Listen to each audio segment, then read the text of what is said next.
Okay, so let us start off with today's class. ठीक है, it is very important that you should keep a note of everything. ठीक है, please try to keep up with it. अगर आपको दिक्कत होती है note करने में तो प्लीज मुझे बताएंगे.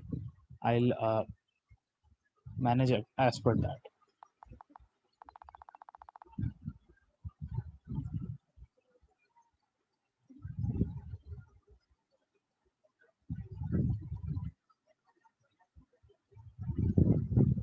Okay, so we will start off with triangles today. ठीक है, सो ट्रायंगल्स में सबसे बेसिक प्रॉपर्टी से स्टार्ट करते हैं. सबसे बेसिक प्रॉपर्टी होती है क्या, कि इसके sum of angles are 180. The second most basic property यहाँ पे ये होता है कि आप अगर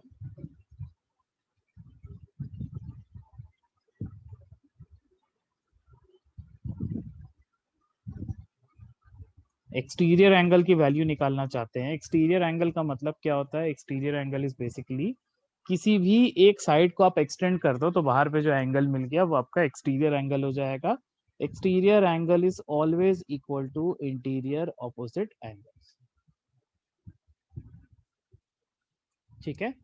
the third thing which we should know is कि अगर आपके पास तीन साइड है, ट्रायंगल होने का दो क्राइटेरिया होता है. पहला क्राइटेरिया होता है कि इंटीरियर एंगल्स का सम जो है वो 180 होना चाहिए. And second thing is sum of two sides is always greater than the third side. But this is just half of the property. The full property is this should always be greater than difference between two sides. मतलब कोई एक side का जो value है वो उसके सम और difference के बीच में लाई करता है. Okay. Now number of properties जो है, आपकी जो भी प्रॉपर्टी होती है ट्रायंगल की, वो तीन चीजों पे ही बेस्ड हो सकती है. ठीक है, या तो वो साइड बेस्ड होगी, या साइड नहीं, मैं इसको इस तरीके से पोर्ट्रे कर दूं, या तो वो लेंथ बेस्ड होगा, आपको किसी चीज का लेंथ निकालने बोलेगा, या तो वो एंगल बेस्ड होगा, आपको किसी एंगल का वैल्यू निकालने बोलेगा, या फिर वो एरिया बेस्ड होगा, या फिर इन तीनों में से किन्हीं दो का कॉम्बिनेशन होगा. तो कोई भी आपकी प्रॉपर्टी होती है आप हमेशा ध्यान रखेंगे it is either length based और एंगल बेस्ड और एरिया बेस्ड, या फिर किसी दो का या तीनों का कॉम्बिनेशन होता है. ठीक है, तो कभी भी हम एक क्वेश्चन देखते हैं, क्वेश्चन में हमारा पर्सपेक्टिव क्या होता है कि हम पहले ये फिगर आउट करें कि इसमें किस टाइप की प्रॉपर्टी लगेगी. ठीक है, एंड उसके अकॉर्डिंग हम प्रॉपर्टीज को फिल्टर करते हैं एंड ये देखते हैं कि कौन सा वाला करने से हमको फायदा मिलेगा. ठीक है, सो सबसे पहले हम जो प्रॉपर्टीज देखते हैं वो होती है पैरेलल लाइंस की. ठीक है, बिकॉज पहले लाइंस और एंगल्स की प्रॉपर्टीज देखेंगे उसके बाद ही हम ट्राइंगल्स पे मूव कर पाएंगे. तो लाइंस की दो प्रॉपर्टी होती है. कभी भी आपके पास दो या तीन पैरेलल लाइंस होंगे तो उस केस में दो प्रॉपर्टी या दो चीजों का वैल्यू वैल्यू होता है.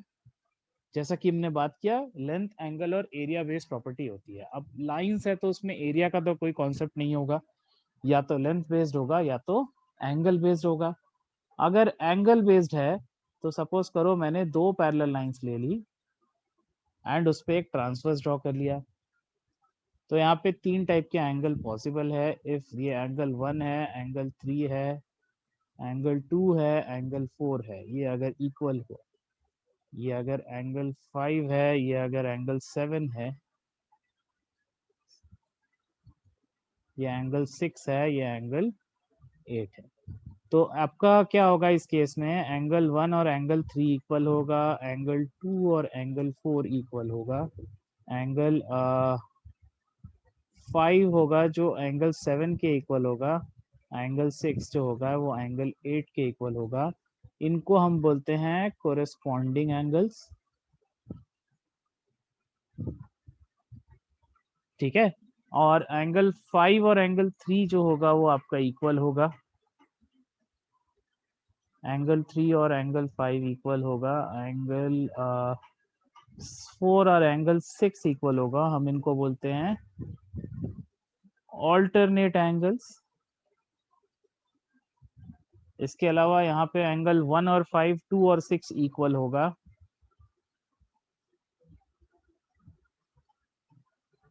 इनको हम क्या बोलते हैं? इनको हम बोलते हैं वर्टिकली ऑपोजिट एंगल्स।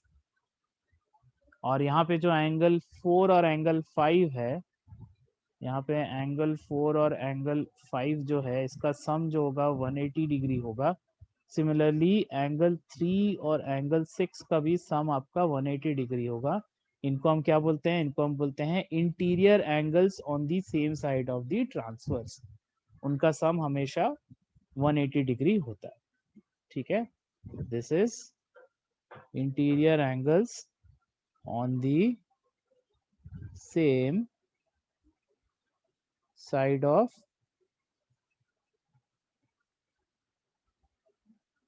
transverse। अगर interior angles on the same side of transverse है तो उनका सम हो जाता है 180 डिग्रीज। ठीक है। अच्छा, जैसे कि यहाँ पे एंगल बेस्ड हो गया, वैसे ही एक लेंथ बेस्ड प्रॉपर्टी भी होती है। लेंथ बेस्ड प्रॉपर्टी में क्या बोलता है आपको कि अगर आपके पास 3 पैरेलल लाइन है और 2 ट्रांसवर्स है, सपोज करते हैं, ठीक है, सपोज इसको मैं लेंथ ए बोल देता हूँ, ये लेंथ बी है, ये लेंथ अगर सपोज करो सी है, ये लेंथ अगर डी है, तो यहाँ पे क्या होता है? ये जो इंटरसेप्ट बना रहा है ना, ए और बी, यहाँ पे जो इंटरसेप्ट बना रहा है सी और डी, इस केस में क्या होता है? वो इंटरसेप्ट का रेशियो हमेशा सेम होता है। वो इंटरसेप्ट का जो रेशियो होता है वो हमेशा सेम होता है।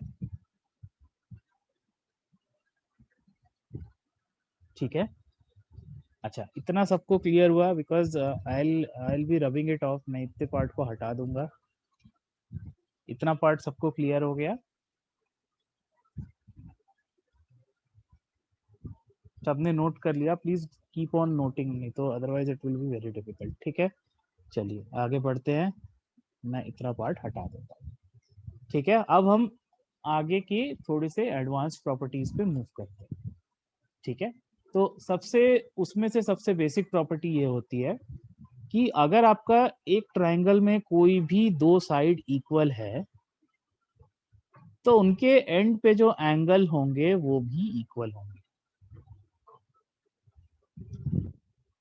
ठीक है, या फिर अगर आपके एंगल्स इक्वल हैं तो उनके कोरेस्पॉन्डिंग साइड्स भी इक्वल होंगे।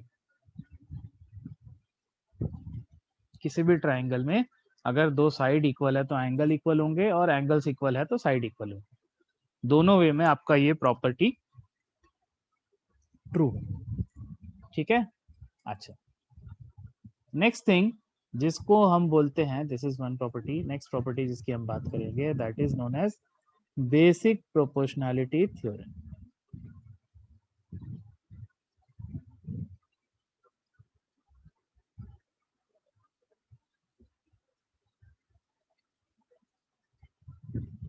बेसिक प्रोपोर्शनैलिटी थ्योरम क्या बोलता है? हमने जैसे अभी लास्ट में लेंथ वाली जो प्रॉपर्टी देखी, बेसिक प्रोपोर्शनैलिटी थ्योरम ये बोलता है कि अगर आपके पास एक ट्रायंगल है और आपने एक पैरेलल लाइन ड्रॉ कर दी, जैसे यहाँ पे आपके पास एक ट्रायंगल है ए बी सी, आपने यहाँ पे डी ई जो है उसको आपने पैरेलल ड्रॉ कर दिया। ठीक है, अगर आपने डी ई को पैरेलल ड्रॉ कर दिया तो यहाँ पे क्या होता है? आपका ये जो A D by A B का रेशियो है, this ratio of AD by AB, this is equal to the ratio of AE by AC, and this is also equal to DE by BC। ठीक है, यहाँ पे क्या हो रहा है? बेसिकली आप यहाँ से एक इमेजिनरी पैरेलल लाइन ड्रॉ कर दीजिए। इमेजिनरी पैरेलल लाइन हो गया तो यहाँ पे आपका AD बाई DB और AE बाई EC इक्वल हो जाएगा। तो यहाँ पे हमने क्या किया? AD बाई DB की जगह पे AD बाई AB ले लिया, सिमिलरली AE बाई AC ले लिया, और ये चीज आपका DE बाई BC के भी इक्वल होता है। क्यों होता है ये आगे चल के हम सिमिलैरिटी में देखते हैं। ठीक है, बेसिक प्रोपोर्शनैलिटी थ्योरम का एक और फंडामेंटल ये है जिसको हम अलग तरीके से लिखते हैं, उनको हम बोलते हैं मिड पॉइंट थ्योरम।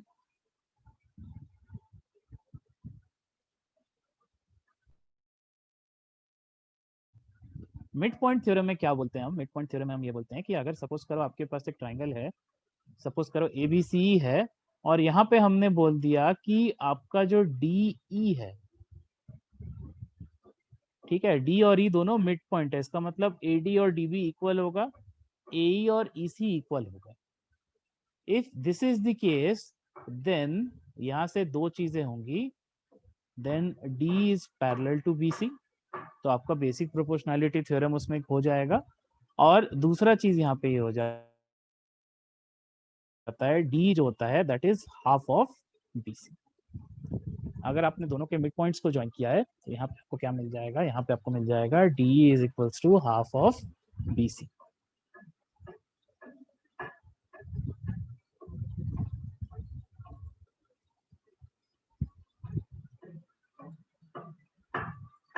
ओके, अच्छा, अपार्ट फ्रॉम दिस इसमें एक चीज और डिस्कस कर लेते हैं। अब इसके बाद हम लोग चलते हैं क्लासिफिकेशन में, तो मैं इस पार्ट को हटा देता हूँ। ये तीनों चीज सबको क्लियर हुआ, basic proportionality theorem, mid point theorem and the third one की आपका कोई दो साइड इक्वल होता है तो उसके एंड पे एंगल्स भी इक्वल होते हैं एंड वाइस वर्सा। ठीक है, चलिए आगे बढ़ते हैं। इसके बाद मैं ट्राइंगल्स को क्लासिफाई करता हूँ। ट्राइंगल्स को हम दो तरीके से क्लासिफाई कर सकते हैं। The first type of classification is,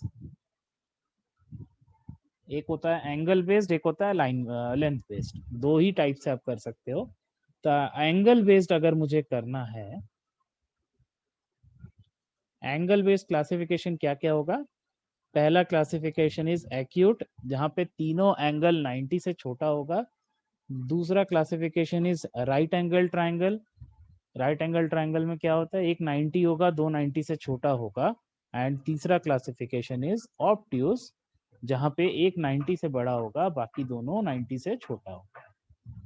तो राइट एंगल ट्राइंगल में क्या होता है? राइट एंगल ट्राइंगल में पाइथागोरस थ्योरम फॉलो करता है, that is C square is equals to A square plus B square, where C being the largest side. यहाँ पे इसका ध्यान देंगे, सी आपका लार्जेस्ट साइड है। अगर मैं ऑब्ट्यूज में वैसा फिगर बनाऊं तो ये लार्जेस्ट साइड है, इसको मैं सी लिख देता हूँ, ये ए और बी कर देता हूँ। ऑब्ट्यूज में क्या है? ऑब्ट्यूज में आपका क्लासिफिकेशन एंगल बेस्ड है, लेकिन आप इसको लेंथ बेस्ड क्राइटेरिया में सेटिस्फाई करवा सकते हैं, जैसे कि यहाँ पे c square must always be greater than a square plus B square. अगर आपका c square a square plus B square से बड़ा है, if c square is greater than a square plus b square, then it is an obtuse angle triangle. Obtuse angle triangle का criteria is c square is greater than a square plus b square. ठीक है, तो acute में classification क्या होगा? Acute में आपका तीन चीज सेटिस्फाई करना चाहिए। Firstly, a square plus b square is greater than c square. Second, b square plus c square is greater than a square. And third, a square plus c square is greater than b square. Acute के case में sum of squares of any two sides is always greater than the square of third side. Right angle triangle के case में c square a square plus B square के equal होना चाहिए, और obtuse angle triangle के case में c square a square plus B square से बड़ा होना चाहिए। ठीक है, so this was angle based, and इसके बाद आ जाता है लेंथ बेस्ड। लेंथ बेस्ड हमारा क्लासिफिकेशन कैसा होता है? अगर तीनों साइड का लेंथ होगा, लेंथ इक्वल होगा, तो हम उसको बोलते हैं इक्विलैटरल। इक्विलैटरल के केस में होता है साइड्स इक्वल, एंगल्स इक्वल, और सारे एंगल्स का वैल्यू होता है 60 डिग्री। इक्विलैटरल के बाद तीन में से अगर दो साइड इक्वल होंगे तो उनको हम बोलते हैं आइसोसेलेस। ठीक है, तो आइसोसेलेस में कौन सी वाली प्रॉपर्टी यूटिलाइज होती है? जब आपका दो साइड इक्वल है तो पे एंगल भी इक्वल होगा। ठीक है, और लास्ट क्लासिफिकेशन होता है स्केलिन। स्केलिन में आपका तीनों साइड का लेंथ जो है अलग अलग होता है। स्केलिन के केस में तीनों साइड का लेंथ आपका अलग अलग होगा।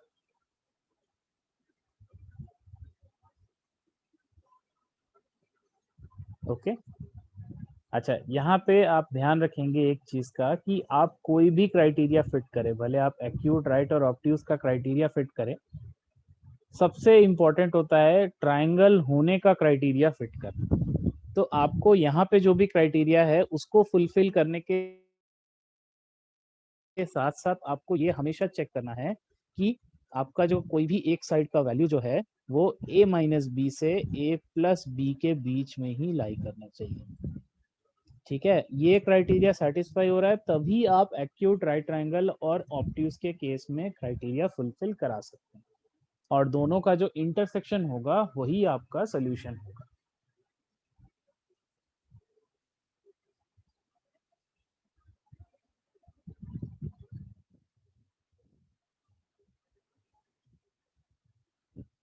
ठीक है, इतना पार्ट सबको क्लियर हुआ, आगे बढ़ सकते हैं।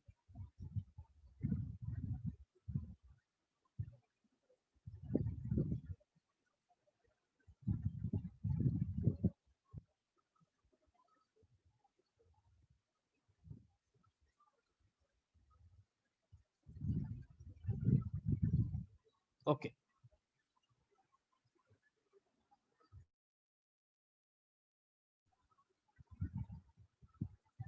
चलिए आगे बढ़ते हैं। नेक्स्ट हम लोग डिस्कस करेंगे कि आप ट्रायंगल का एरिया कैसे कैसे निकाल सकते हैं। ट्रायंगल का एरिया कैसे कैसे निकल सकता है भाई, कैसे कैसे निकाल सकते हैं बताएंगे। सबसे पहला और सबसे इजीएस्ट फॉर्मूला जो सबको मालूम होता है कि आप एक परपेंडिकुलर ड्रॉप करिए, इसको हाइट बोल दीजिए, नीचे वाले लेंथ को बेस बोल दीजिए, यहाँ से आपका जो एरिया होता है इसको हम लोग बोलते हैं half base into height. Second, जो हम हमेशा बचपन से डिस्कस करते आ रहे हैं, एक फॉर्मूला होता है under root of s, s minus a, s minus b, s minus c, जिसको हम बोलते हैं हीरोन्स फॉर्मूला। यहाँ पे s is semi perimeter, semi perimeter का मतलब होता है a plus b plus c divided by 2। ठीक है, एरिया निकालने का हमारे पास अभी फिलहाल दो तरीका, हाफ बेस इंटू हाइट से निकाल सकते हैं, या फिर आप हीरोन्स फॉर्मूला से निकाल सकते हैं। इसके अलावा आपको एक तीसरा मेथड जो बहुत ज्यादा काम आने वाला है, कोई भी ट्राइंगल आप लेते हैं, सपोज एंगल ए के अपोजिट साइड वाला ए, एंगल बी के अपोजिट साइड वाला लेंथ बी, एंगल सी के अपोजिट साइड वाला लेंथ सी, तो यहाँ पे आप फॉर्मूला निकाल सकते हैं। कोई भी दो साइड और उसके बीच का एंगल आपको पता है तो आप उसका एरिया निकाल सकते हैं। तो या तो आप हो सकता है इसका हाफ ए बी साइन सी, या फिर यहाँ पे हो सकता है हाफ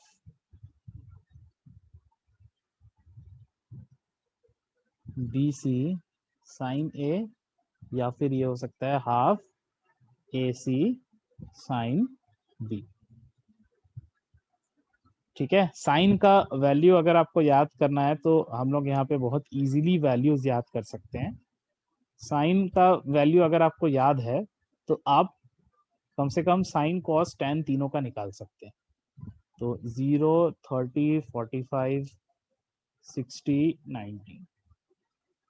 ठीक है, साइन का बस याद रखना है, बाकी सब अपने आप हो जाएगा। साइन होता है 0 होता है 0, 30 होता है हाफ, 45 होता है 1/√2, 60 होता है √3/2, 90 होता है 1। अगर यहीं आप कॉस निकालेंगे तो उसको उल्टा कर दीजिए, ये हो जाएगा 1, ये हो जाएगा √3/2, ये हो जाएगा 1/√2, ये हो जाएगा हाफ, ये हो जाएगा 0। और अगर आपको tan निकालना है तो आप दोनों को डिवाइड कर दीजिए, 0, 1/√3, 1√3 एंड इंफिनिटी।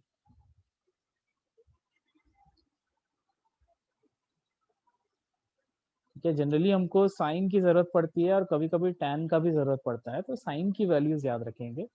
0 में 0, 30 में हाफ, 45 में 1/√2, 60 में √3/2 और 90 पे 1।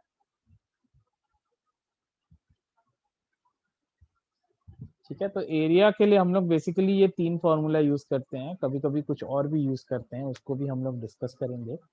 Apart from this equilateral triangle का एरिया आप निकाल सकते हो। इक्विलैटरल ट्राइंगल का एरिया होता है √3/4 into A square, where A is the side. और इसके अलावा आप आइसोसेलेस ट्राइंगल का एरिया निकाल सकते हैं। इफ आइसोसेलेस ट्राइंगल, अगर ये साइड ए है, ये साइड ए है एंड ये साइड बी है, ठीक है, आप यहाँ से एक परपेंडिकुलर ड्रॉप करते हैं तो ये क्या करता है, ये दोनों को इक्वल इक्वल पार्ट में बाइसेक्ट करता है। तो आइसोसेलेस ट्राइंगल का एरिया होता है हाफ इंटू बी इंटू √ऑफ A square minus B square by 4। अब देखो हाइट निकालना है, यहाँ पे ये हाइट है, ये b/2 हो जाएगा, तो हाइट हो जाएगा ए स्क्वायर माइनस b/2 का होल स्क्वायर, यहाँ पे वही लिया है। तो this is basically height, base आपका b रह जाएगा और वो आपका वहां पे हाइट हो जाएगा। ओके, एरिया वाला पार्ट सबको clear?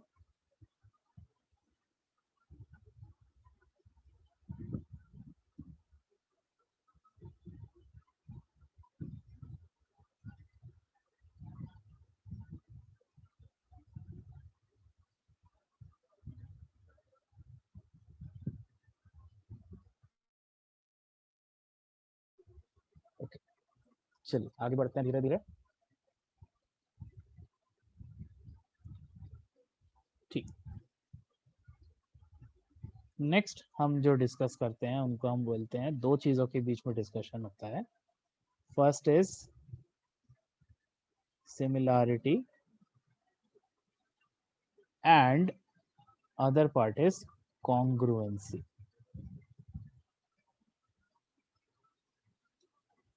Can you tell me what is the difference between similarity and congruency?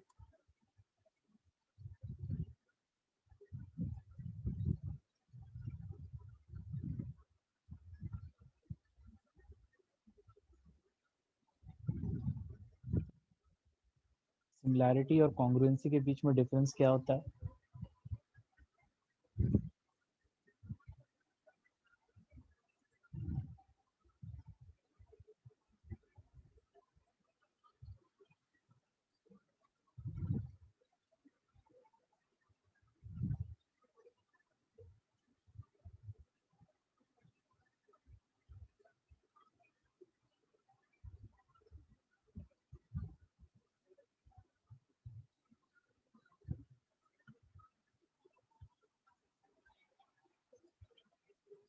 बस मोर और लेस जो आप लोग बोल रहे हैं वो सही है। सिमिलैरिटी मतलब होता है एक जैसा। अब मैंने यहाँ पे एक छोटा ट्रायंगल बनाया, एक बड़ा ट्रायंगल बनाया, तो दोनों एक जैसे हैं, that is known as similarity. But congruency का मतलब क्या होता है? कॉन्ग्रुएंसी का मतलब अगर मैं एक के ऊपर एक बैठाऊं तो दोनों एकदम एग्जैक्टली सुपर इम्पोज हो जाना चाहिए। ठीक है, तो जैसा कि आप लोग बोल रहे हो दोनों सेम रेशियो में होता है, लेकिन सिमिलैरिटी के लिए वो रेशियो कुछ भी हो सकता है। ठीक है, anything is possible for similarity. और कॉन्ग्रुएंसी के लिए क्या होता है? कॉन्ग्रुएंसी के लिए वो रेशियो हमेशा 1:1 ही होना चाहिए। ठीक है, तो सिमिलैरिटी के केस में सेम रेशियो, और कॉन्ग्रुएंसी के केस में रेशियो आपका 1:1 होता है। या आप इसको इस तरीके से बोल सकते हो, अगर आप एक ट्रायंगल को उठा के दूसरे के ऊपर पुट कर दो, आप एक ट्रायंगल को उठा के दूसरे के ऊपर पुट कर दो एंड दोनों कंप्लीटली बैठ जाए, कंप्लीटली फिट हो जाए एक दूसरे के ऊपर, तो उस केस में हम लोग बोलते हैं कि दोनों ट्रायंगल कॉन्ग्रुएंट। ठीक है, तो सिमिलैरिटी के केस में बचपन में हम क्या करते थे? बचपन में हम सिमिलैरिटी या कॉन्ग्रुएंसी प्रूव करते थे। बट अभी जो हम क्वेश्चन सॉल्व करेंगे उसमें आपको सिमिलैरिटी या कॉन्ग्रुएंसी प्रूव करना इम्पोर्टेंट नहीं है। आपके लिए इम्पोर्टेंट ये है कि अगर ट्राइंगल सिमिलर होते हैं तो उस केस में मैं क्या क्या चीज यूटिलाइज कर सकता हूँ। सबसे पहला चीज, सिमिलैरिटी में क्या होता है, अगर दो ट्राइंगल सिमिलर है तो सबसे पहली चीज हो जाती है ऑल एंगल्स आर इक्वल। सारे एंगल्स को मैं इक्वल प्रूव कर सकता हूँ। सेकंड, यहाँ पे हो जाता है all sides are in same ratio, एक ही रेशियो में होंगे। और तीसरा चीज हमको यहाँ पे मिल जाता है कि एरिया के रेशियो का, एरिया का जो रेशियो होता है that is equal two sides का जो रेशियो मिल रहा है उसका होल स्क्वायर।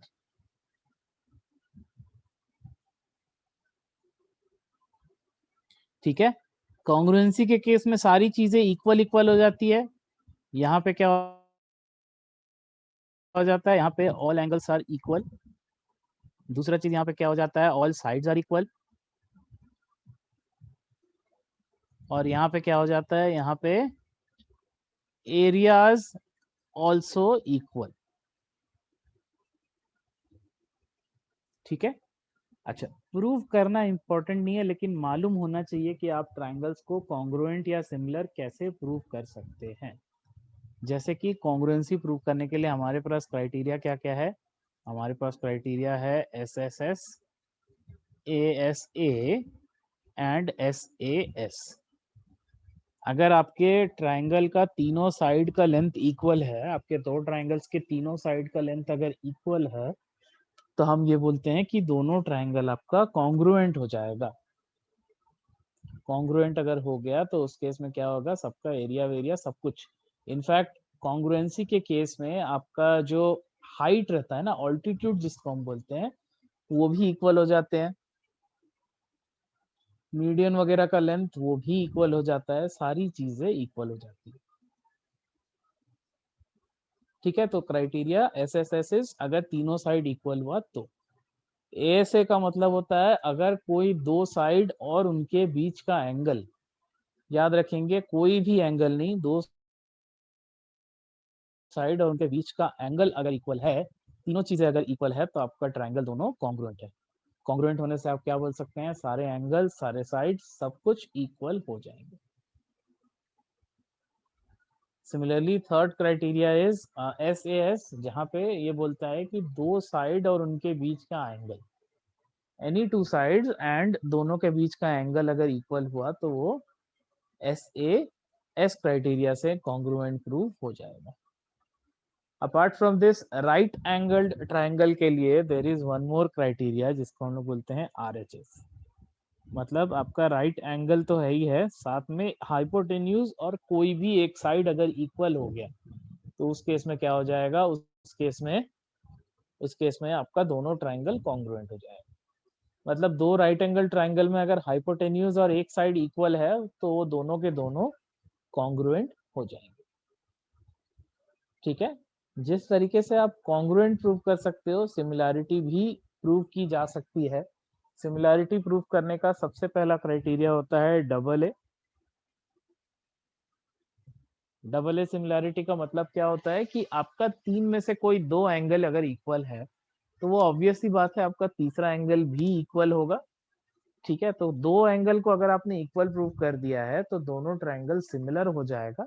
और अगर सिमिलर हो गया तो हम यहाँ पे ये बोल सकते हैं कि सारे एंगल्स तो इक्वल होंगे ही होंगे, साइड्स भी सेम रेशियो में होंगे, और एरिया का जो रेशियो होगा वो साइड्स के रेशियो के स्क्वायर के फॉर्म का होगा। ठीक है, अच्छा, यहाँ पे भी एस एस एस आता है और एस ए एस भी आता है। ठीक है, तो एस एस एस में यहाँ पे क्या होता है, वहां पे होता था कॉन्ग्रुएंसी के केस में तीनों साइड का लेंथ इक्वल होता है। यहाँ पे हो जाता है अगर तीनों साइड्स का रेशियो अगर सेम है तो दोनों ट्राइंगल सिमिलर हो जाएगा। इफ दोनों ट्राइंगल सिमिलर हो गया तो उस केस में क्या मिल जाएगा हमको, उस केस में सारे एंगल्स भी इक्वल हो जाएंगे और एरियाज का रेशियो जो होगा वो साइड्स के रेशियो के स्क्वायर के फॉर्म का होगा। सिमिलरली SAS के केस में क्या होता है, SAS इज कोई भी दो साइड का रेशियो अगर इक्वल है और उनके बीच का एंगल अगर इक्वल है तो उस केस में भी आपके दोनों ट्रायंगल सिमिलर हो जाएंगे। ठीक है, तो एक बार सिमिलर हो गए तो आप उसके बाद बाकी सारी चीजों को कंसिडरेशन में ले सकते हैं। जैसे कि सिमिलर हो गया तो आपका साइड्स का रेशियो और एरियाज का रेशियो उस फॉर्म में आ जाएगा, एरियाज का रेशियो साइड्स के रेशियो के स्क्वायर हो जाएगा, और बाकी एंगल्स और साइड्स तो सब सेम रेशियो में हो जाएंगे, एंगल जो होगा वो सारा का सारा इक्वल हो जाएगा। ठीक है, सिमिलैरिटी कॉन्ग्रुएंसी सबको क्लियर हुआ?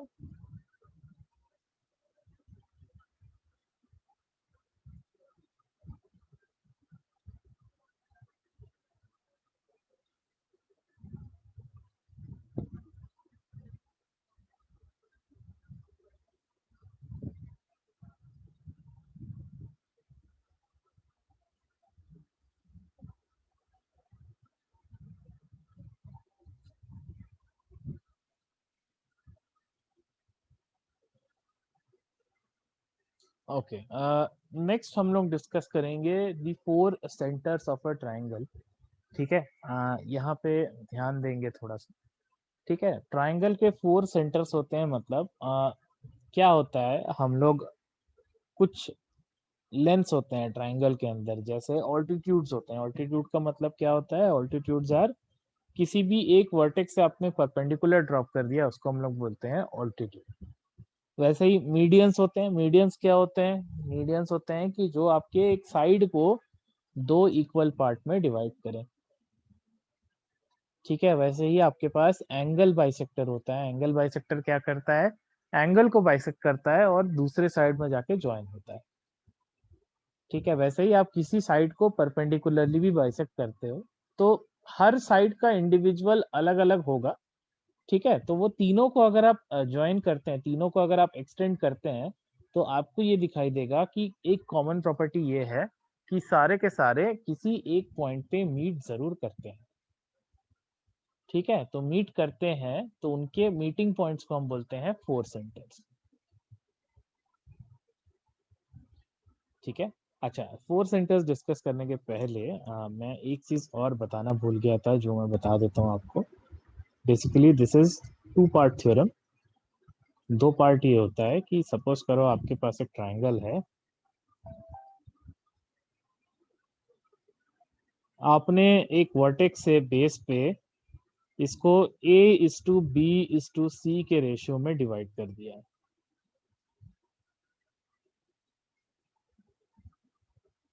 ठीक है, आपने A:B:C के रेशियो में साइड को डिवाइड कर दिया है। आपने वर्टेक्स से दो लाइन ड्रॉ किया है एज सच कि आपका वो A:B:C के रेशियो में डिवाइड हो गया। तो मेरा थ्योरम ये बोलता है कि अगर आपका साइड A:B:C के रेशियो में डिवाइड हो रहा है, तो जो ये आपका एरिया होगा ना, 1:2:3, ये भी A:B:C के रेशियो में ही डिवाइड होगा। तो फर्स्ट वाले का एरिया क्या हो जाएगा, फर्स्ट वाले का एरिया हो जाएगा फ्रैक्शन, फ्रैक्शन हो जाएगा A/A+B+C times area of triangle. Second वाले का एरिया हो जाएगा B/A+B+C times area of triangle. And third वाले का एरिया हो जाएगा C/A+B+C times area of triangle. ठीक है, अगर आपको मालूम है वर्टेक्स से एक लाइन जा रही है, वो ऑपोजिट साइड को A:B:C के रेशियो में डिवाइड कर रही है, तो आपका ऑपोजिट साइड तो A:B:C के रेशियो में डिवाइड हो ही रहा है, साथ साथ में वो जो तीनों के एरिया का रेशियो होगा वो भी A:B:C के रेशियो में डिवाइड हो रहा होगा।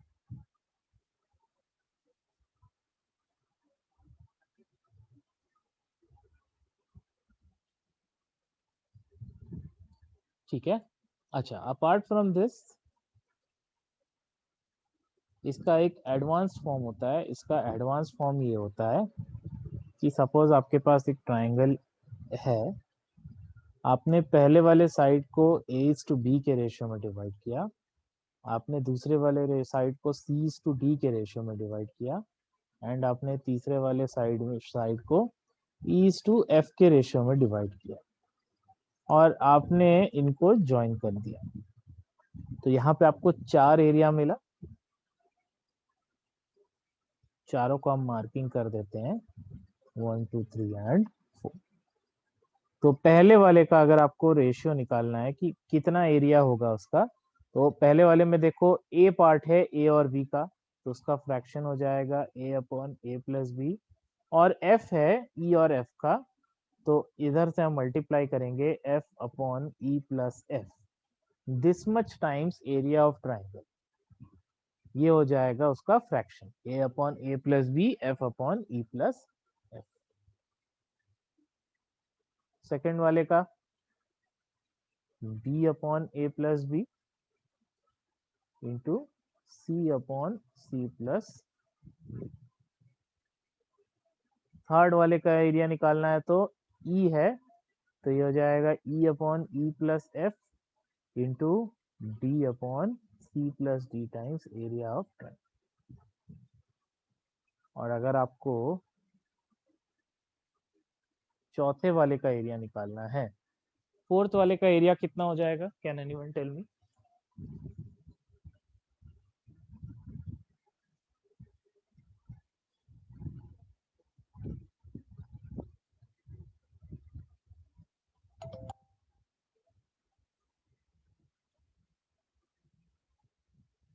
फोर्थ वाले का एरिया कैसे निकाले?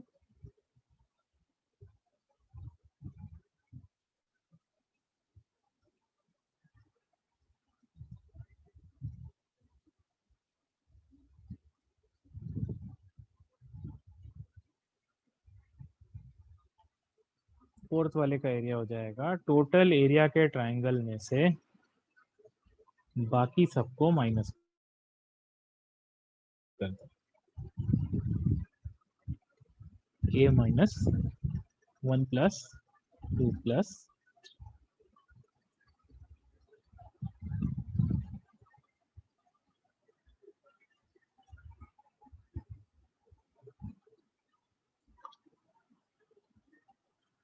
ओके। इतना क्लियर हुआ सबको?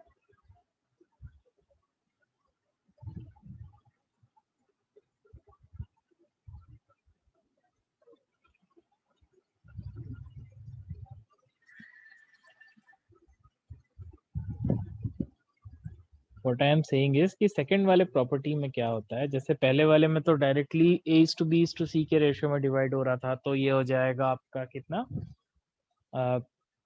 एरिया भी आपका 1:2:3 के सॉरी एरिया भी आपका A/B/C के रेशियो में डिवाइड हो रहा था। सेकंड वाले में क्या हो रहा है कि आपको यहाँ पे अगर एरिया निकालना है, तो फर्स्ट वाले का एरिया अगर आप देखो तो यहाँ पे A/A+B फ्रैक्शन है, यहाँ पे F/E+F फ्रैक्शन है। तो हमने दोनों फ्रैक्शन को मल्टीप्लाई कर दिया और उसको एरिया ऑफ ट्राइंगल से फाइनली मल्टीप्लाई कर दिया, तो मुझे फर्स्ट वाले का एरिया। सेकंड वाले के लिए क्या हो रहा है, B है A+B का और C है C+D का, तो B/A+B into C/C+D। Similarly third वाले के लिए D/C+D E/E+F। नहीं, सेकंड वाले केस में वर्टेक्स से पास होने की जरूरत नहीं है, दैट इज द रीजन आपका फॉर्मूला भी पूरा अलग है।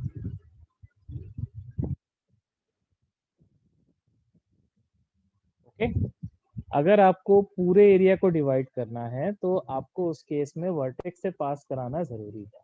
यहाँ पे वर्टेक्स से पास नहीं कर रहा, तो यहाँ पे आपका बेसिकली हमने हर साइड को अलग अलग रेशियो में डिवाइड कर दिया।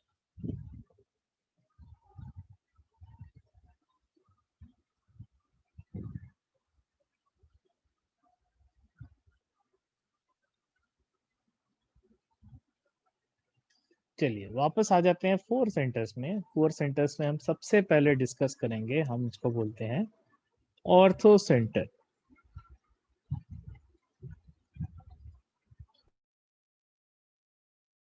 What is orthocenter? Orthocenter is meeting point of altitudes.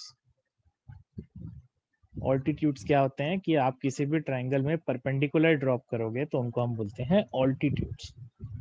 तो सपोज करो यहाँ पे हमको एक प्रॉपर्टी याद करनी है। प्रॉपर्टी ये है कि सपोज करो आपके पास ट्राइंगल ए बी सी है, ओ आपका ऑर्थो सेंटर है। If O is your orthocentre, तो यहाँ पे जो ये एंगल बन रहा है ना, angle a o b, angle a o c और एंगल बी ओ सी,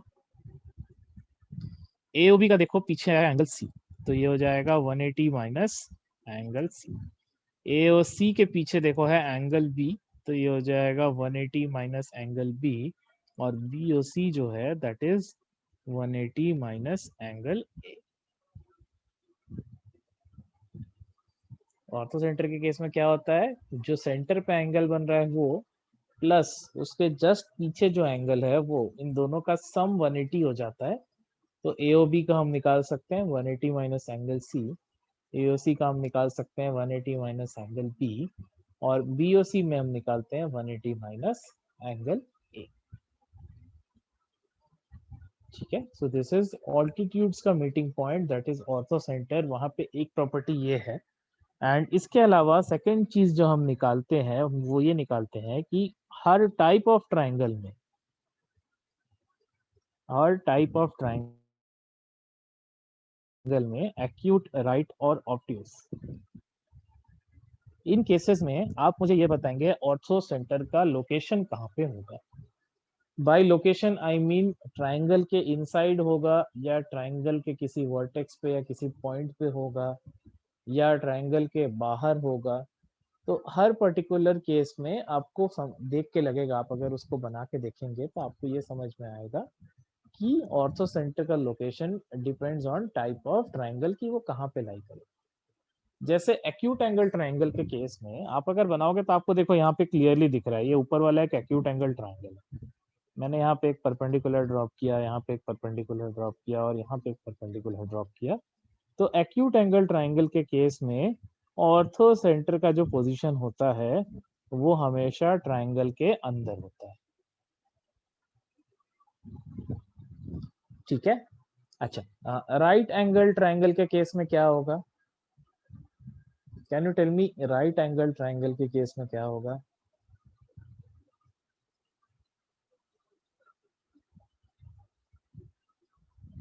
ठीक है, ट्राइंगल पे लाई करेगा, लेकिन किस पॉइंट पे लाई करेगा। There is one more specific answer to this.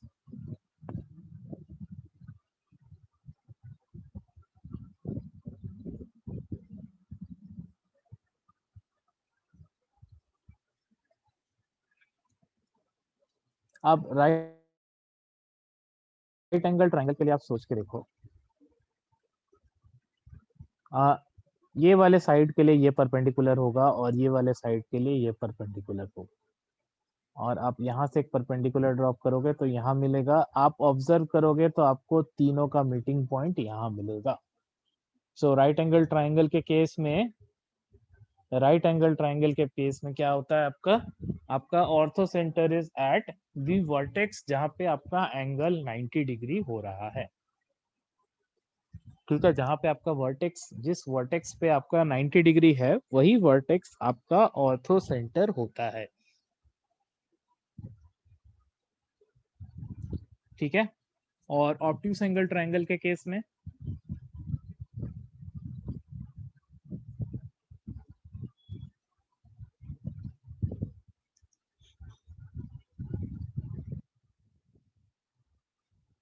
Obtuse angle triangle ही आप बनाओगे। सोच के देखो, आपका ऑल्टीट्यूड ही बाहर बन रहा है, ये आपका एक ऑल्टीट्यूड बाहर बना, यहाँ पे एक ऑल्टीट्यूड आपका बाहर बनेगा, सिर्फ एक ये वाला ऑल्टीट्यूड आपका अंदर बनेगा, इसको आप बाहर एक्सटेंड करोगे तो आपको दिखाई देगा कि आपका ऑब्ट्यूस एंगल ट्रायंगल के केस में ऑर्थो सेंटर बाहर ही बनता है। ठीक है, ऑर्थो सेंटर सबको क्लियर हो गया। ऑर्थो सेंटर में बहुत ज्यादा कुछ नहीं है डिस्कस करने के लिए, सिर्फ एक ही प्रॉपर्टी थी, और उसके अलावा हमको ये देखना था कि कहाँ कहाँ पे ऑर्थो सेंटर लाई करे। ठीक है, इतना क्लियर हुआ सबको।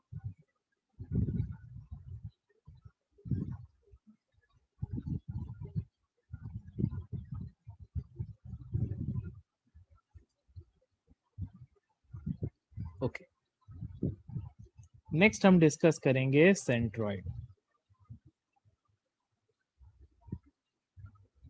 Centroid is meeting point of medians.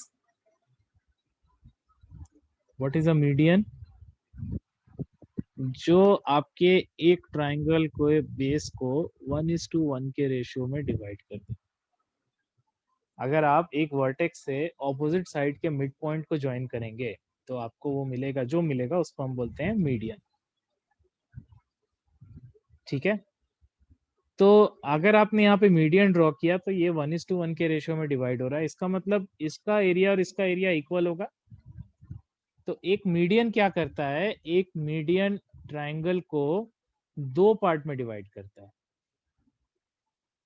दो इक्वल पार्ट में डिवाइड करता है।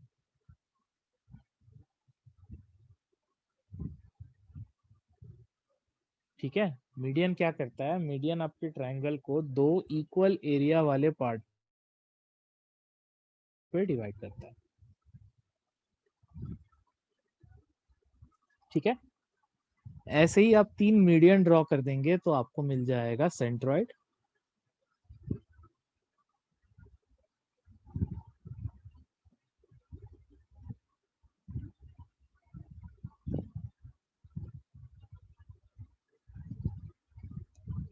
सेंट्रॉइड को हम जनरली रिप्रेजेंट करते हैं जी से।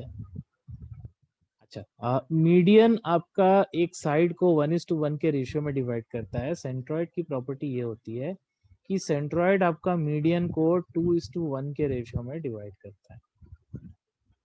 ठीक है, सेंट्रॉइड पे आपका मीडियन जो है वो खुद अपने आप में 2:1 के रेशियो में डिवाइड हो जाता है। ठीक है, मीडियन पे, सेंट्रॉइड पे आपका मीडियन जो होता है वो आपस में अपने आप में 2:1 के रेशियो में डिवाइड हो जाता है।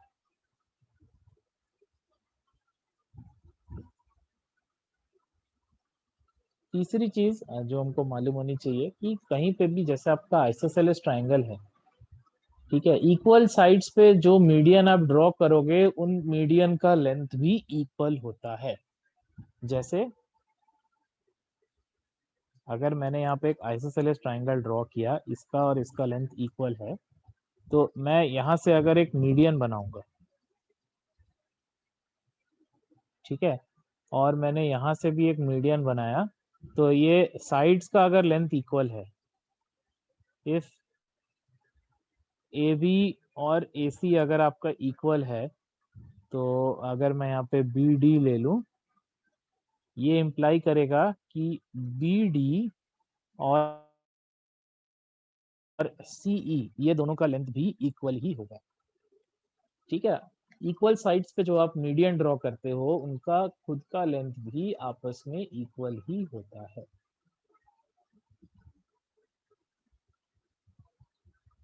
Okay, so coming back to the question again कि अब मुझे बताएंगे acute angle triangle, right triangle और ऑब्ट्यूज एंगल ट्राइंगल में कहाँ कहाँ लाई करेगा सेंट्रॉइड।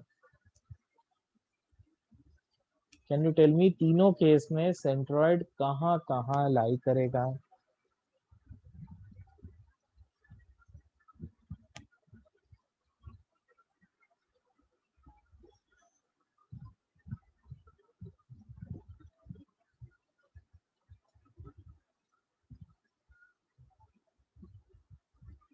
Yes, exactly.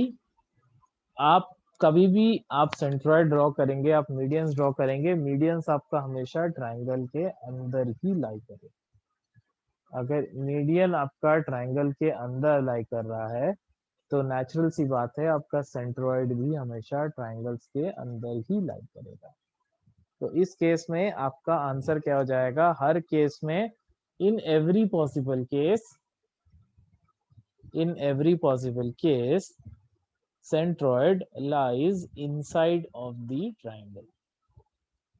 सेंट्रॉइड हमेशा ट्राइंगल के अंदर ही लाई करेगा।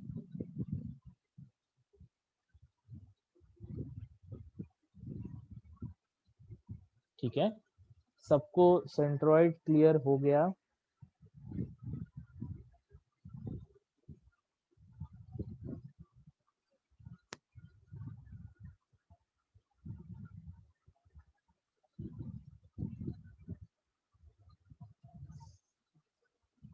सेंट्रॉइड सबको समझ में आ गया?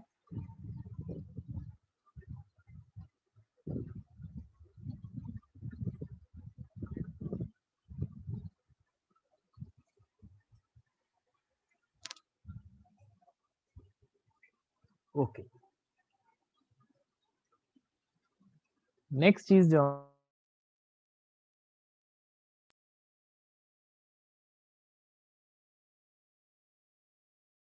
डिस्कस करते हैं उसको हम लोग बोलते हैं सरकम सेंटर।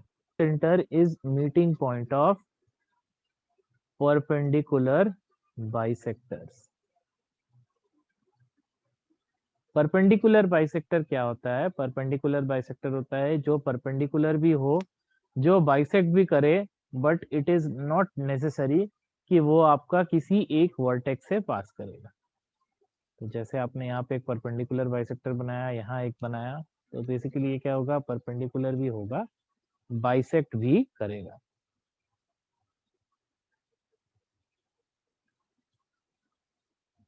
ठीक है, इनके मीटिंग पॉइंट को हम बोलते हैं सरकम सेंटर। सरकम सेंटर का एक और सिग्निफिकेंस ये होता है कि आपका जो सरकम सेंटर होता है ना, वो आपका तीनों वर्टेक्स से इक्वी डिस्टेंट होता है। आपका जो सरकम सेंटर है सी, ये आपका तीनों वर्टेक्स से इक्वी डिस्टेंट होता है। अगर ये तीनों वर्टेक्स से इक्वी डिस्टेंट होता है तो मैं अगर सी से पी पे रेडियस लेके एक सर्कल ड्रॉ करूं, सी से पी पे रेडियस लेके अगर मैं एक सर्कल ड्रॉ करूं, तो ये सर्कल क्या होगा? ये सर्कल आपका तीनों पॉइंट पी क्यू आर से पास होगा। इसका मतलब बेसिकली ये सर्कल जो है पूरे ट्राइंगल को परफेक्टली सर्कमस्क्राइब करेगा। ठीक है, तो ये सर्कल को हम लोग बोलते हैं सरकम सर्कल। ये सर्कल को हम लोग बोलते हैं सरकम सर्कल। और ये जो C P C Q C R है, इसको हम डिनोट करते हैं कैपिटल आर से। इसको हम लोग बोलते हैं circumradius. Circumradius is the radius of the circle circumscribing the triangle. तो बेसिकली सरकम सेंटर क्या है? सरकम सेंटर उस सर्कल का सेंटर है जहां से आप किसी एक वर्टेक्स को रेडियस लेके सर्कल बनाओगे तो वो तीनों से पास होगा। ठीक है, एंड यहाँ पे ये जो सरकम रेडियस आर है, इसका भी एक फॉर्मूला होता है, that is A B C divided by 4 times area of triangle. A B C क्या है आपका? एबीसी बेसिकली तीनों साइड है, तो रेडियस क्या हो जाएगा इस केस में? ABC by 4 times area of triangle.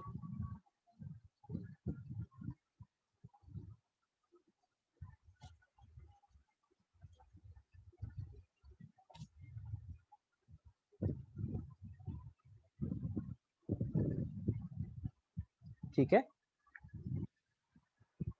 Coming back to our question, acute angle triangle, right angle triangle और ऑब्ट्यूस एंगल ट्राइंगल में कहाँ कहाँ लाई करेगा?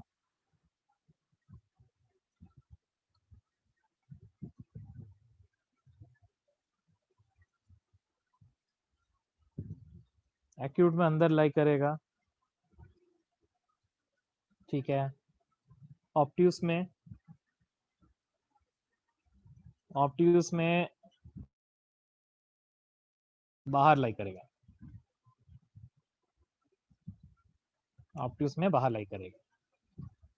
ठीक है, right angle triangle is a special case. अब आप सोच के देखो, आप अगर सर्कल बनाना चाहो तो आपको यहाँ पे क्या करना पड़ेगा? आपको हाइपोटेन्यूज को डायमीटर बनाना पड़ेगा, क्योंकि वही पॉसिबल है। आप सर्कल के अंदर क्या होता है, कभी भी आप सर्कल बनाओगे, अगर आपका एंगल 90 डिग्री आ रहा है, इसका मतलब ये आपका क्या होना चाहिए? ये आपका डायमीटर होना चाहिए। ठीक है, तो यहाँ पे this is a special case. इस केस में सरकम रेडियस हो जाता है आपका half of hypotenuse. Right angle triangle के केस में circum radius is half of hypotenuse.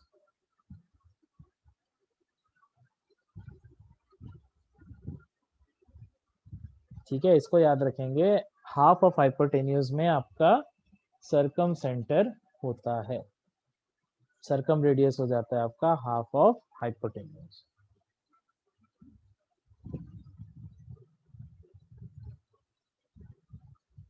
Okay, इतना क्लियर हुआ सबको?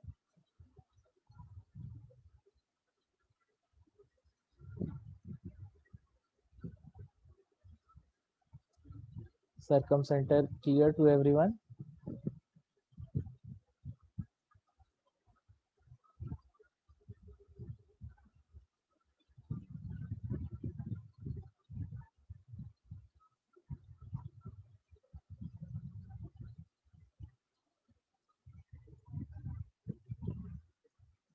Okay,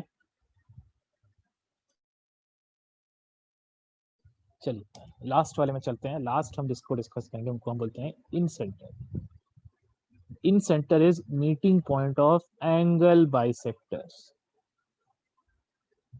what is an angle bisector? Angle bisector क्या होता है कि आप एंगल को आधा कर दो और उसको आगे खींच दो जहां ज्वाइन करेगा, ये जैसे ए और D. AD is an angle bisector. ठीक है, अच्छा, यहाँ पे एक प्रॉपर्टी होती है, जैसे ये आपका इन सेंटर है, तो आप यहाँ पे ए से इन सेंटर को, बी से इन सेंटर को, सी से इन सेंटर को अगर आप ज्वाइन कर देंगे तो यहाँ पे जो एंगल बनते हैं ना, एंगल AIC, एंगल BIC और एंगल AIB। ऑर्थो सेंटर के केस में 180 माइनस होता था, यहाँ पे होता है 90 प्लस हाफ एंगल B, यहाँ पे होगा 90 प्लस हाफ एंगल A और यहाँ पे होगा 90 plus half angle C।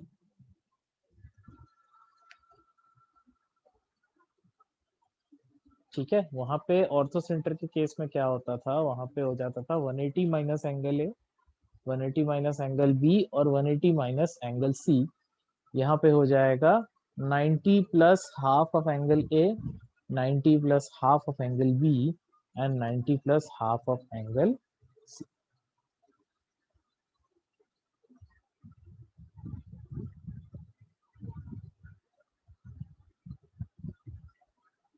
Okay, so यहाँ पे ऑर्थो सेंटर का भी, सॉरी, जैसे आपका सर्कम सेंटर का सिग्निफिकेंस होता था, वैसे यहाँ पे इन सेंटर का भी सिग्निफिकेंस है।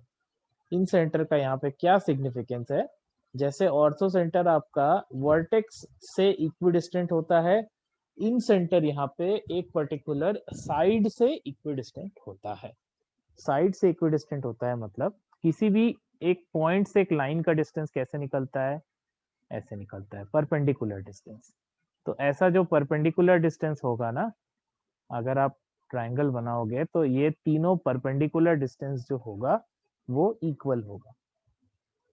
अगर मैं इस चीज को रेडियस लेके एक सर्कल बनाऊं, अगर मैं इस चीज को रेडियस लेके एक सर्कल बनाऊं, तो वो सर्कल क्या करेगा, वो सर्कल बेसिकली आपका, that circle will perfectly inscribe inside the triangle. अगर वो परफेक्टली इंस्क्राइब करेगा तो इस ट्रायंगल, इस सर्कल को हम बोलते हैं incircle. This circle is known as incircle. इसके रेडियस को हम स्मॉल r से रिप्रेजेंट करते हैं, small r is known as inradius. और इन रेडियस को निकालने का हमारे पास फॉर्मूला है area of triangle divided by semi perimeter. अगर एरिया ऑफ ट्रायंगल और सेमी पेरीमीटर को आप डिवाइड कर दोगे तो आपको इन रेडियस मिल जाएगा। एंड लास्ट यहाँ पे हमको क्या डिस्कस करना है कि एक्यूट ऑब्ट्यूस राइट के केस में इन सेंटर कहाँ कहाँ लाई करेगा।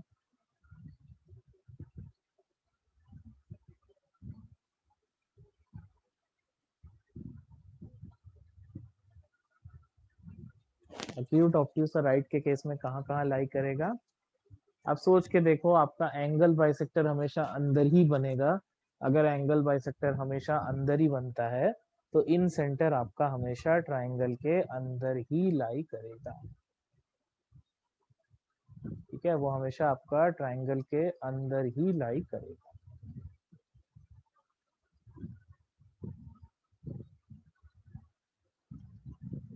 ओके, इन सेंटर सबको क्लियर हुआ?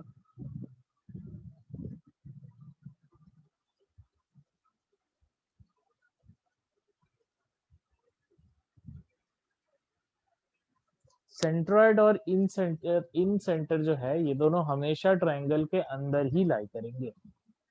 ठीक है, बाकी जो सर्कम सेंटर और ऑर्थो सेंटर है वो एक्यूट के केस में अंदर आएंगे, ऑब्ट्यूज के केस में बाहर आएंगे। लेकिन जब राइट एंगल ट्राइंगल होगा, सर्कम सेंटर हाइपोटेन्यूज के हाफ पे लाई करेगा और ऑर्थो सेंटर जो है वो 90 डिग्री एंगल जिस वर्टेक्स पे बन रहा है वहां पे लाई करेगा।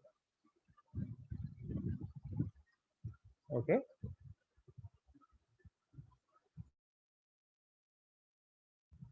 ये क्लियर हुआ सबको?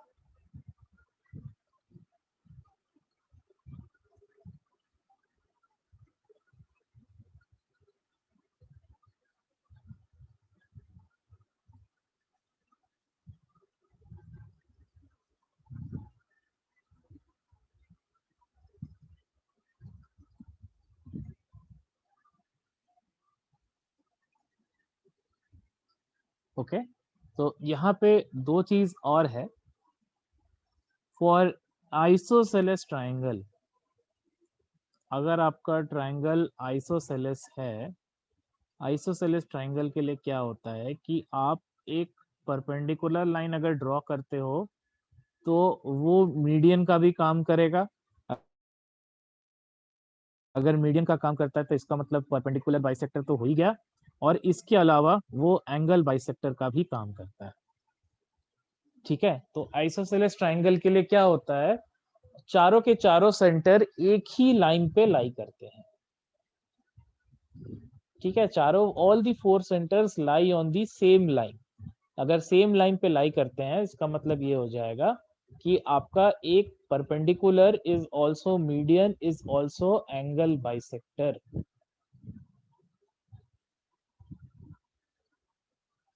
ठीक है, आइसोसेलेस ट्राइंगल के लिए चारों पॉइंट एक ही लाइन पे लाई करते हैं।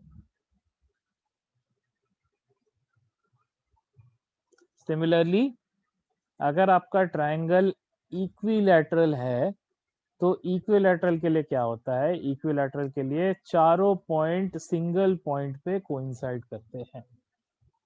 तो जो पॉइंट आपका ऑर्थो सेंटर होगा वही सर्कम सेंटर होगा, वही इन सेंटर होगा और वही आपका सेंट्रॉइड होगा। सो आइसोसेलेस ट्राइंगल के लिए सेम लाइन पे, इक्विलैटरल ट्राइंगल के लिए एक ही पॉइंट पे, सेम पॉइंट पे आपका चारों का चारों सेंटर जो है वो कोइंसाइड करता है। ठीक है, apart from that there are two more properties. Suppose करो आपके पास एक ट्राइंगल है ए बी सी और आपने यहाँ पे ए डी ड्रॉ किया है। तो यहाँ पे दो चीजें हैं, अगर ए डी आपका एंगल बाइसेक्टर हुआ, if A D is your angle bisector, तो वहां पे आपका एंगल बाइसेक्टर थ्योरम लगता है जो ये बोलता है a b by a c must be equal to b d by d c. तो a b by a c, a b के corresponding b d, a c के कोरिस्पॉन्डिंग डी सी, तो ये रेशियो आपका इक्वल होता है। और दूसरी चीज, अगर आपका एडी मीडियन होता है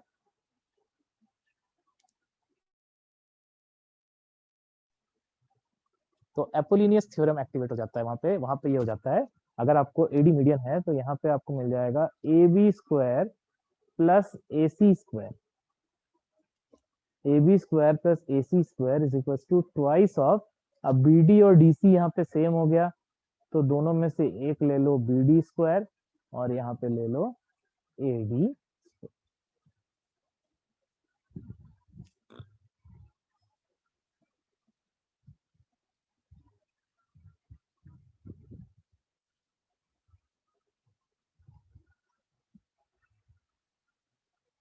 ओके, इतना क्लियर हुआ सबको?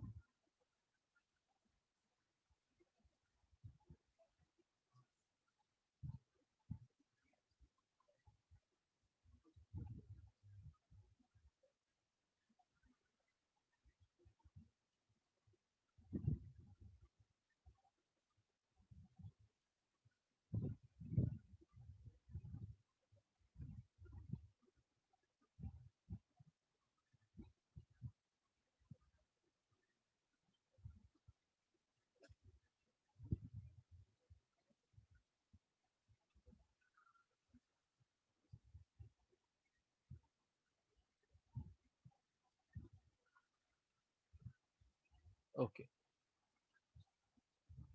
सो with this most of our triangles वाला पार्ट इज कंप्लीटेड। ठीक है, इसको एक आध बार रिवाइज करेंगे। I am giving you 5 minutes, please revise it. ठीक है, उसके बाद हम लोग सर्कल्स वाला पार्ट स्टार्ट करेंगे।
ओके, थोड़ा सा सर्कल्स डिस्कस कर लेते हैं। ठीक है, उसके बाद हम लोग फिर आज के लिए वाइंड अप करेंगे। नेक्स्ट क्लास में हम लोग फिर मेंसुरेशन वाला पार्ट स्टार्ट करेंगे।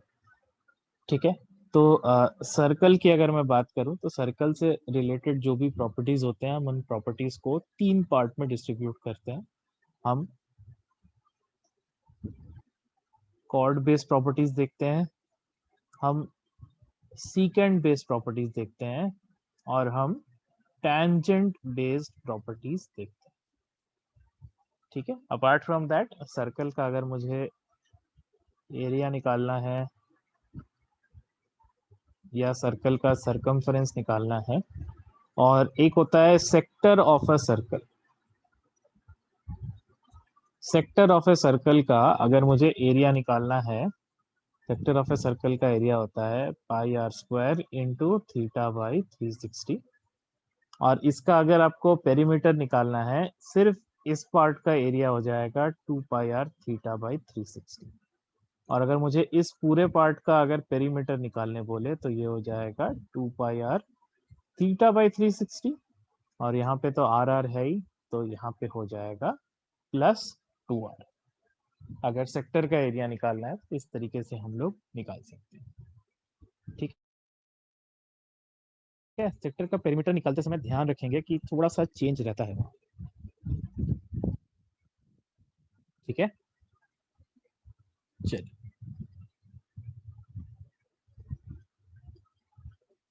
ओके।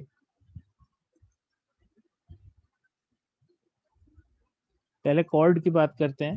कॉर्ड बेसिकली क्या होता है, सर्कल के दो पॉइंट को अगर आप ज्वाइन कर दो आपस में तो उनको हम बोलते हैं कॉर्ड। अच्छा, what is the largest chord? Largest possible chord in a circle क्या होता है?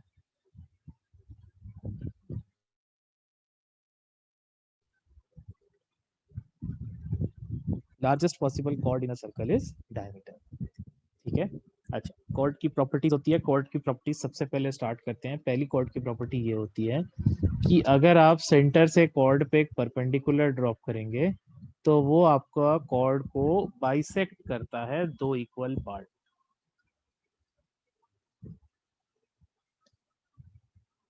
सेकंड, इसका रिवर्स इज ऑल्सो ट्रू। इसका रिवर्स क्या है कि अगर आपने सेंटर से एक लाइन खींचा और वो कॉर्ड को दो इक्वल पार्ट में बाइसेक्ट कर रहा है, इसका मतलब वो कॉर्ड से परपेंडिकुलर होगा। ठीक है, दो चीजें होती है यहाँ पे। दो चीजें क्या क्या होती है आपका, कि अगर आप कॉर्ड से और सेंटर से एक परपेंडिकुलर ड्रॉप कर रहे हैं तो उस केस में क्या हो जाएगा, उस केस में आपका कॉर्ड बाइसेक्ट हो जाएगा।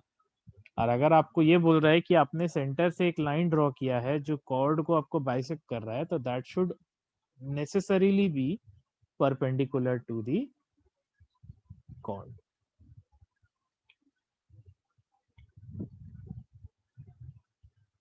ठीक है, ये हो गया आपका पहला प्रॉपर्टी। पहली दो प्रॉपर्टी बेसिकली दो एक साथ आता है। यहाँ पे जो आपका पेयरिंग होता है वो दो दो का होता है एक साथ। सेकेंड थिंग,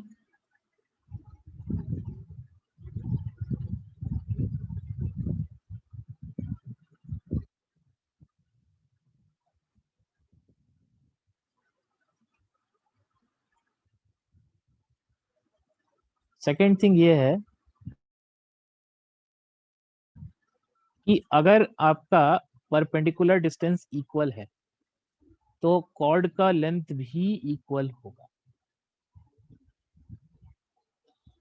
अगर परपेंडिकुलर लेंथ इक्वल है तो कॉर्ड के लेंथ भी इक्वल होंगे, या वाइस वर्सा। अगर कॉर्ड के लेंथ इक्वल है तो परपेंडिकुलर डिस्टेंस भी आपका इक्वल ही होगा।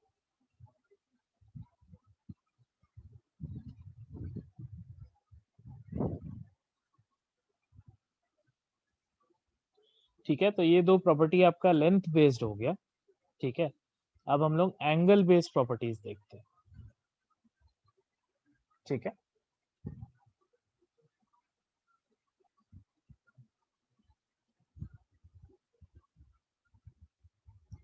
आपका एक कॉर्ड जो होता है, आपका एक कॉर्ड एक सर्कल को दो पार्ट में डिवाइड कर देता है। जो छोटा वाला आर्क होता है उसको हम लोग बोलते हैं माइनर आर्क, जो बड़ा वाला आर्क होता है उसको हम लोग बोलते हैं मेजर आर्क। ठीक है,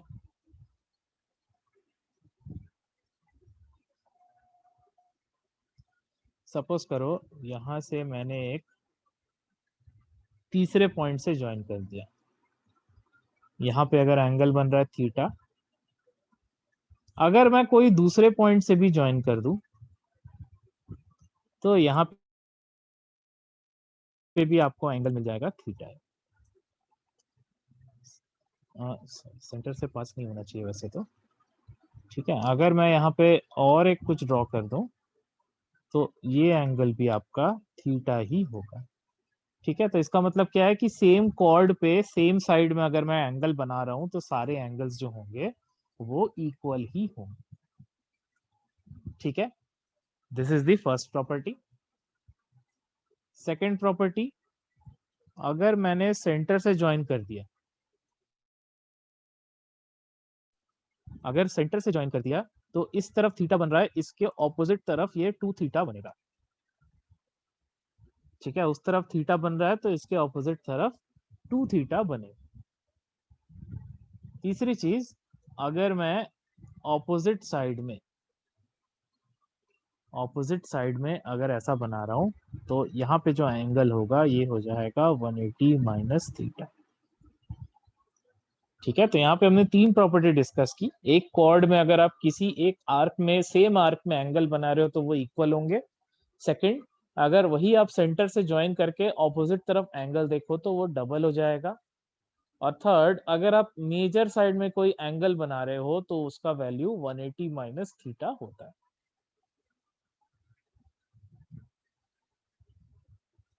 ठीक है, इतना सबको क्लियर हुआ?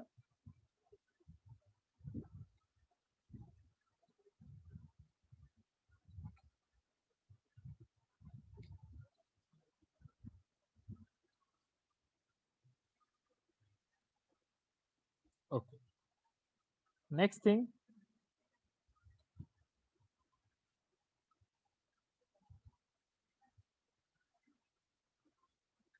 अगर ये डायमीटर है, दिस इज डायमीटर, तो ये एंगल आपका थीटा लिखने का आपको जरूरत नहीं, ये एंगल हमेशा 90 डिग्री होगा। ठीक है, तो वहां पे आपका अनसर्टेनिटी खत्म हो जाता है, आपको डायरेक्टली ये पता चल जाता है कि वो 90 डिग्री ही होगा।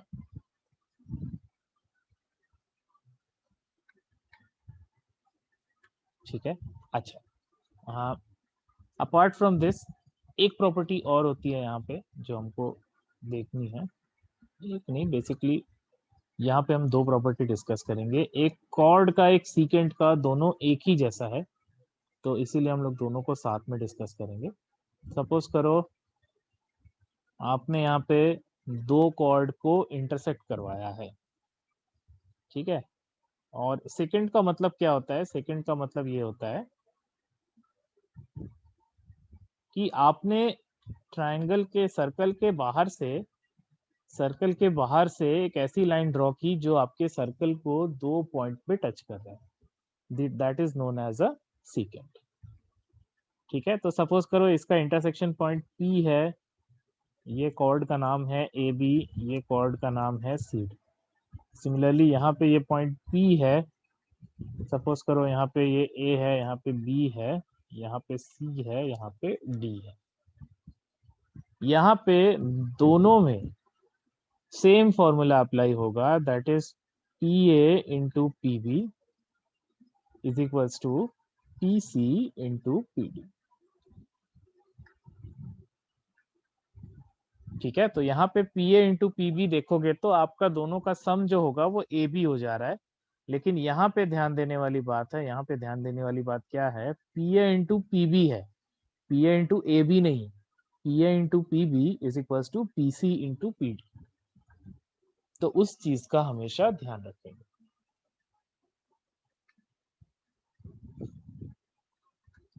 ठीक है, और इसी चीज का एक और टेंजेंट बेस्ड आ जाता है। टेंजेंट बेस्ड प्रॉपर्टी क्या आती है यहाँ पे?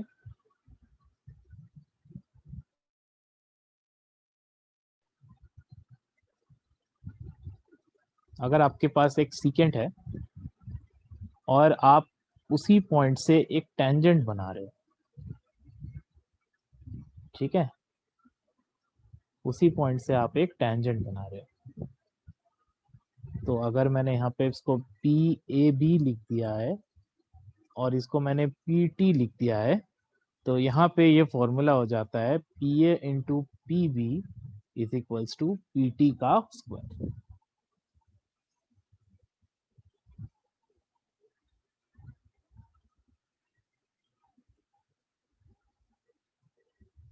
ओके, यहाँ पे टेंजेंट की कुछ प्रॉपर्टीज डिस्कस कर लेते हैं। टेंजेंट का मतलब क्या होता है? जो आपके सर्कल को सिर्फ एक ही पॉइंट से टच करता हुआ चला जाए। ठीक है, इसका सबसे पहला प्रॉपर्टी ये होता है कि अगर आप सेंटर से पॉइंट ऑफ कांटेक्ट को ज्वाइन कर दे तो आपको 90 डिग्री मिलेगा हमेशा। ठीक है, सेंटर से पॉइंट ऑफ कांटेक्ट को ज्वाइन कर देंगे तो आपको हमेशा 90 डिग्री ही मिलेगा।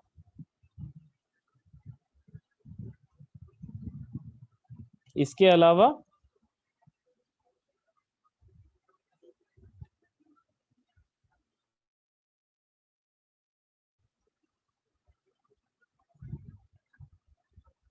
अगर आपने सेम पॉइंट से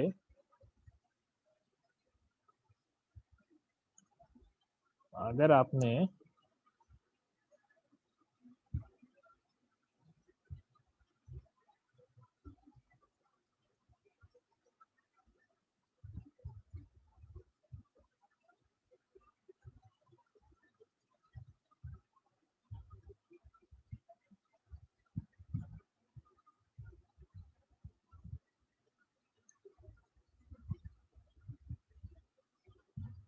अगर आपने सेम पॉइंट से यहाँ, जैसे मैं इसको P ले लेता हूँ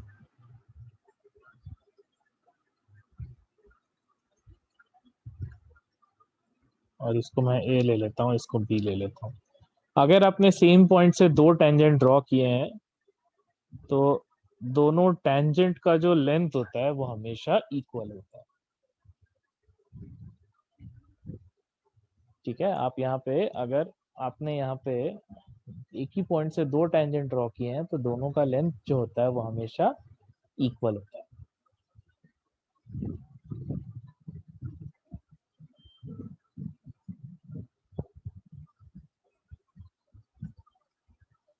ठीक है, इतना क्लियर है सबको?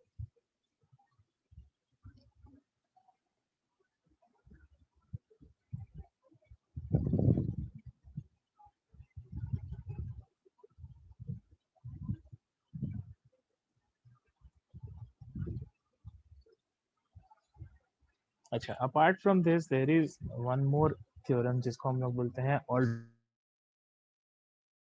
Segment theorem. Alternate segment theorem में क्या होता है कि सपोज आपके पास कोई टेंजेंट है,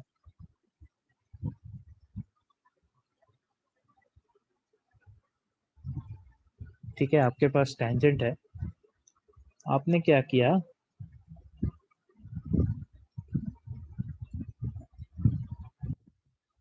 पॉइंट ऑफ कांटेक्ट से दो कॉर्ड्स बना दिए।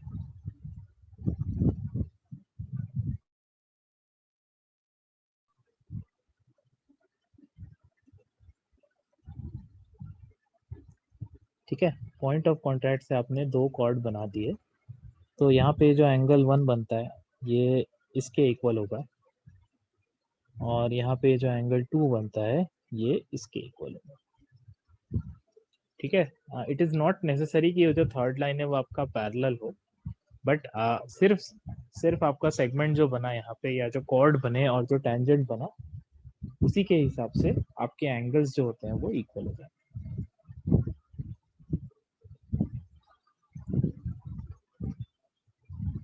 ओके, लास्ट थिंग एक चीज और मैं डिस्कस करना चाहूंगा, cyclic quadrilateral. What is a cyclic quadrilateral?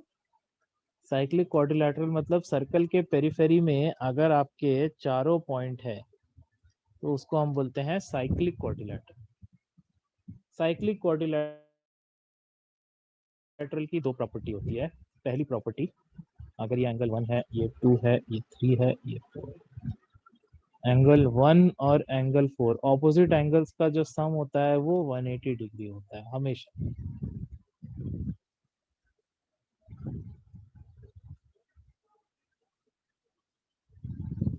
और दूसरी चीज, एक्सटीरियर एंगल, ये एंगल 5 बना, it is equal to interior opposite angle, मतलब ये एंगल 5 जो होगा वो एंगल 2 के इक्वल होगा। ठीक है, यहाँ पे क्या होता है, exterior angle is equal to interior opposite angle. ठीक है, साइक्लिक क्वाड्रिलेटरल में हमेशा ध्यान रखेंगे ये दो क्राइटेरिया हमेशा फुलफिल होगा। आपका ऑपोजिट एंगल जो होगा उसका सम 180 होगा और exterior angle is equal to interior opposite angle. ठीक है, और दूसरी चीज यहाँ पे ये होती है कि साइक्लिक पैरेललोग्राम नाम का कुछ नहीं होता है यहाँ पे। साइक्लिक पैरेललोग्राम हमेशा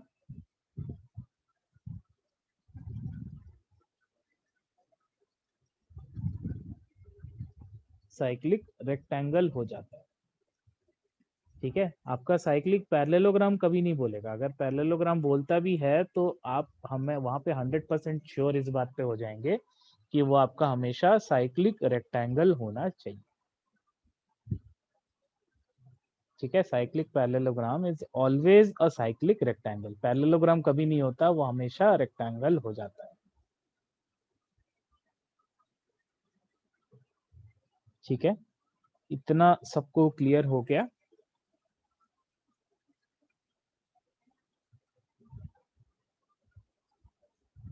This much part is clear to everyone?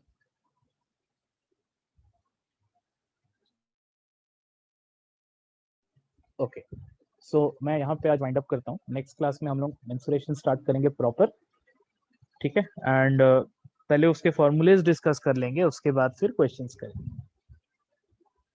ठीक है, in the mean time you should revise. कुछ कुछ चीजें आपको हो सकता है कभी कभी मेंसुरेशन में भी रिक्वायरमेंट होता है।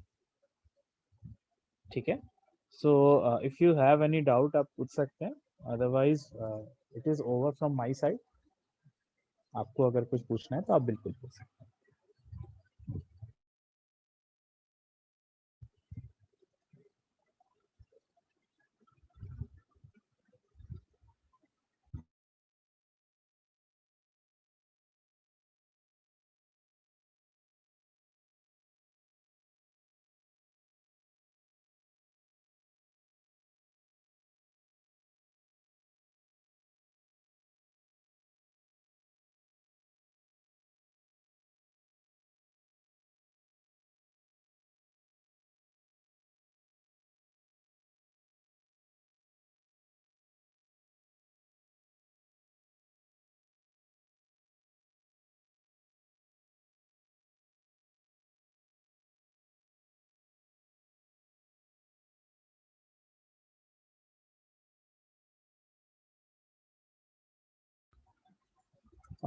ठीक है, Harshit just give me a second, I will find the question. ठीक है, हम लोग उसको सॉल्व करते हैं। Sandeep please send me those question, okay? मैं उसको सॉल्व करके तुमको बता दूंगा फिर। ठीक है।